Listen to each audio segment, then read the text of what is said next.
बर्खास्त और उनकी सदस्यता रद्द करने की मांग किसान संगठनों की ओर से की जा रही।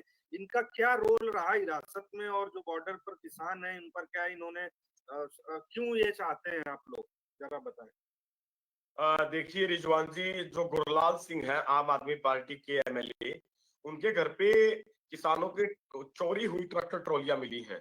उनके घर पे, उनके साथियों के घर पे हमारे जो मोर्चे में हम सामान रखे हुए थे, चाहे वो फ्रिज हो, चाहे वो सिलेंडर हो, चाहे वो रसोई का अन्य सामान हो, वो इनके साथियों के घर से भी बरामद हुआ। तो हम तो यही चाहते हैं कि चलो ठीक है, सरकार ने जो आंदोलन के ऊपर एक्शन लिया वो ठीक है, लेकिन किसानों की ट्रॉली चोरी करना ये कहाँ तक उचित है?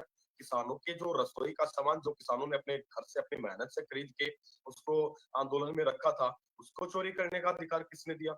ये सवाल भी बनता है। और आम आदमी पार्टी की जो एक नीति है उस पे भी सवाल उठाता है कि वो आंदोलन को खत्म करने का तो प्रयास करती ही है, लेकिन किसानों के सामान को चोरी करने का भी जो प्रयास करती है वो भी सारे देश के लोगों को पता होना चाहिए। जो आम आदमी पार्टी खुद आंदोलन से निकली पार्टी अपने आप को बताती है, उस पार्टी के नेता मंत्री जो आम होने का कि हम तो आम आदमी, हम तो साधारण से व्यक्ति हैं, वो साधारण व्यक्ति किस तरीके से किसानों का सामान चोरी कर रहे हैं, ये बड़ा निंदनीय विषय है।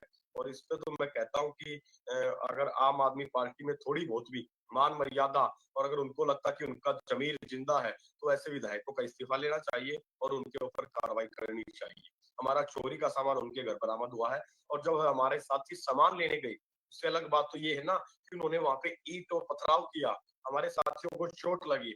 हरियाणा से केएमएम के प्रवक्ता है भाई तेजवीर सिंह, वो चोटिल हुए। तो ये भी रिजवान जी सोचने की बात है कि आम आदमी पार्टी के नेताओं के घर से किसानों का चोरी हुआ सामान कैसे पहुंचा। कहीं ना कहीं फिर तो ये सरकार की मिलीभगत है, और सरकार ने पहले से प्री प्लान तैयार किया कि किस तरीके से किसानों की ट्रॉली चोरी करनी है, किस तरीके से किसानों के गैस सिलेंडर, किस तरीके से किसानों का जो रसद सामग्री है वो चोरी करनी है। इवन यहाँ तक कि जितना भी सामान जो चोरी हुआ है उसमें से बहुत सारे मौके पे व्यक्तियों को पकड़ा भी गया, और पुलिस में जब उनको दिया गया तो पुलिस द्वारा उनको छोड़ दिया गया।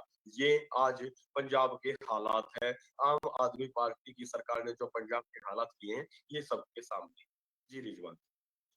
जी, एक और छोटा सा सवाल है कि बलवंत सिंह बहराम के समेत और किसान नेताओं पर जो पुलिस प्रशासन की ओर से ये कहा गया आप लोगों की ओर से कि उन पर हमला किया गया, जिसमें एक किसान साथी के हाथ में फ्रैक्चर हुआ, कई किसान साथी घायल हुए हैं। इसके साथ ही जगजीत सिंह डल्लेवाल जी की हालत कैसी, उनकी स्थिति कैसी? आज 119वां दिन है उनके अनशन का।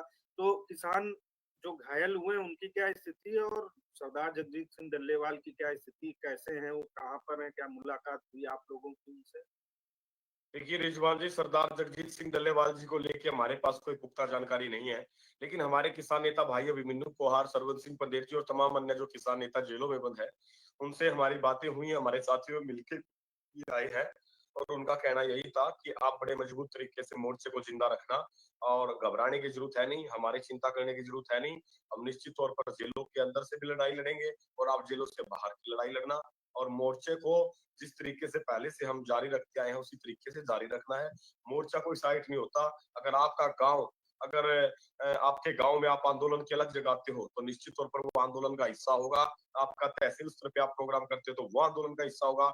और अगर आप जिला स्तर पे भी अपने प्रोग्राम, अपने स्टेट में अगर प्रोग्रामों को जिंदा रखते तो वो आंदोलन का हिस्सा होगा।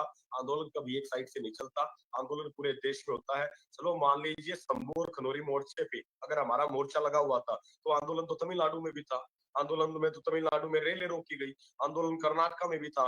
कर्नाटका के हमारे कुरुबुरु शांता कुमार जो हमारे किसान नेता हैं, इस आंदोलन में उनको चोट भी हुए, और अभी उनका सकुशल उनका ऑपरेशन भी हुआ है।